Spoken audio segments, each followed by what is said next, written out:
ఈరోజు ప్రణయ్ కేసు విషయంలో నల్లగొండలో వచ్చినటువంటి తీర్పు ఏదైతే ఉందో ఆ తీర్పు ఒక నేరస్తులకు ఒక కనువిప్పు అనేది కలగాలి, కనువిప్పు కావాలి. ఎందుకంటే మా బాబు ప్రణయ్ హత్య జరిగినప్పుడు ఇదే చివరి హత్య జరగాలని చెప్పి జస్టిస్ ఫర్ ప్రణయ్ అని చెప్పి చాలా మేము పోరాటం చేశాము.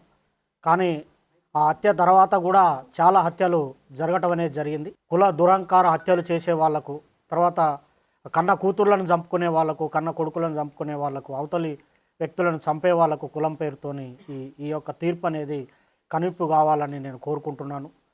వాస్తవంగా ఈ ఇన్సిడెంట్ తర్వాత మీ అందరికీ తెలుసు, చాలా లాస్ అయిపోయాం మేము. ఇప్పుడు మాకు కొడుకు లేకుండా పోయాడు, అమృతకి భర్త లేకుండా, తర్వాత నా మనవనికి తండ్రి లేకుండా పోయాడు. తర్వాత మారుతిరావు ఆయన అమృత ఫాదర్ ఆయన కూడా సూసైడ్ చేసుకున్నాడు. తర్వాత ఇందులో ఉన్నటువంటి 7 మందికి సుభాష్ శర్మకి ఉరిశిక్ష, తర్వాత మిగతా 7గురికి 6 మందికి జీవిత ఖైదు విధించడం అనేది జరిగింది. వారి కుటుంబాలు కూడా బాధపడుతూ ఉంటాయి. కాబట్టి ఎవరైతే ఈ సుపారీలు తీసుకొని హత్యలు చేసే వాళ్ళకి ఇది ఒక కనువిప్పు కావాలి. ఏదన్నా ఉంటే మాట్లాడుకోవటం కానివ్వండి, సమస్య పరిష్కారానికి సామరస్యంగా చేసుకోవాలి తప్ప మేనేజ్ చేయొచ్చులే, వాళ్ళకి అంతో ఇంతో డబ్బులు ఇవ్వచ్చులే, మేనేజ్ చేయొచ్చులే అని చెప్పి చంపడం అనేది కరెక్ట్ కాదు. ఈ కేసు విషయంలో మమ్మల్ని కూడా అనేక రకమైనటువంటి ప్రలోభాలు పెట్టినప్పటికి కూడా మేము ఎక్కడ లొంగకుండా న్యాయం జరగాలి, ఈ హత్యతోని మిగతా కుల హత్యలు ఆగిపోవాలని చెప్పి మేము పోరాటం అనేది చేయటం జరిగింది. 6.5 సంవత్సరాలు మేము ఎదురు చూసాం న్యాయం కోసం, మేము సాక్ష్యం చెప్పి. ఇందులో ముఖ్యమైనటువంటి పాత్ర పోషించినటువంటి అప్పటి డిఎస్పి శ్రీనివాస్ గారికి ప్రత్యేకమైన కృతజ్ఞతలు ఈ సందర్భంగా తెలియజేస్తూ ఉన్నాను. ఎందుకంటే సారు ఐఓగా చాలా గొప్పగా ఆ కేసును పకడ్బందీగా, చాలామంది మమ్మల్ని అన్నారు ఎందుకు కేసు లేట్ అవుతుంది, ఛార్జ్షీట్ లేట్ అవుతుంది, ఏదో జరుగుతుందని.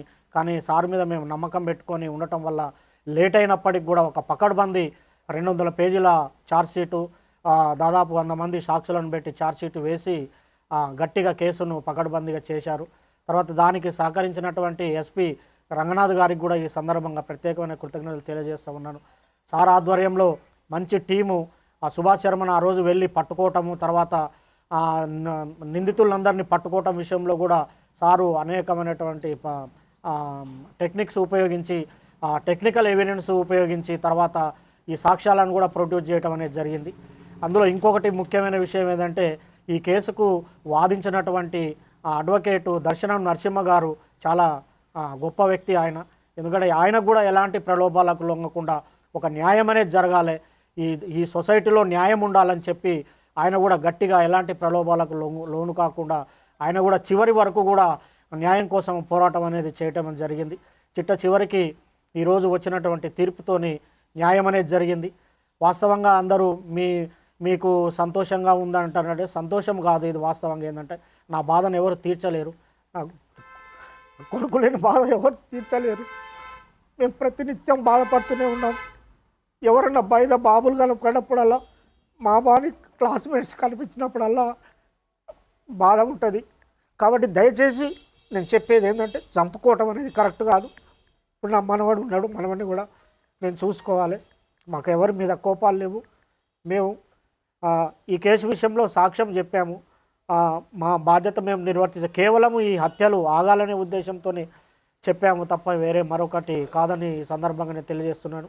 న్యాయస్థానం కూడా కరెక్ట్ అయిన తీర్పిచ్చింది. ఈ సందర్భంగా చివరగా నేను చెప్పేటి ఒకటే, న్యాయం అనేది ఉంటుంది. పోలీసులు కానివ్వండి, చట్టం కానివ్వండి, న్యాయమూర్తులు కానివ్వండి, న్యాయవాదులు కానివ్వండి ప్రలోభాలకు లొంగుకారు.